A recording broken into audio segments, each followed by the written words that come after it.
హే వినాయక చవితి వచ్చేసింది. మా కుటుంబం తరపున మా యూట్యూబ్ ఫ్యామిలీ మెంబర్స్ అందరికి వినాయక చవితి శుభాకాంక్షలు. పాతకాలంలో అయితే మనం చిన్నప్పుడు మట్టితో చేస్తాం కదా, బంక మట్టితో వినాయకుడిని అలాగే పూజిస్తాం కదా పాతకాలంలో.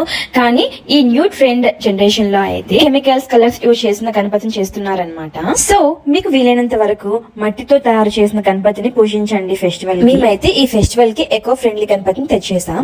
ఆన్లైన్ లో ఉన్నాయండి, చాలా బాగుంది గణపతి అయితే. నిమజ్జనం చేసిన తర్వాత ఈ మట్టంతా ఇందులో ఉండిపోతుంది కదా, తర్వాత అందులో నుండి ఒక చెట్టు వస్తుంది అనమాట. చాలా బాగుంది కదండి. ఇలా ఒకవైపు ఎక్సైటింగ్ గా కూడా ఉంది, అందులో నుండి ఏ చెట్టు వస్తుందో ఏమో అని చెప్పి. అది ఫ్లవర్స్ లేకపోతే ఫ్రూట్స్ ఇంకేదైనా అని చెప్పి అనిపిస్తుంది అనమాట. చాలా ఇంట్రెస్టింగ్ గా ఉంది కదా. మేము ఈసారి పండక్కి మా చిన్ని సుముకాతో ఈ బుజ్జి ఎకో ఫ్రెండ్లీ సుముకును తీసుకుని చైనా వాళ్ళ గణపతిని కూడా తీసుకుని మా ఇంటికి విచ్చేసాం. మీ ఇంట్లో కూడా ఫెస్టివల్ వైబ్స్ స్టార్ట్ అయిపోయాయా? మీరు ఎలా సెలబ్రేట్ చేసుకున్నారు ఫెస్టివల్ ని కామెంట్ చేయండి ప్లీజ్. ఓకేనండి, ఉంటాను మరి, బాయ్, జాగ్రత్త.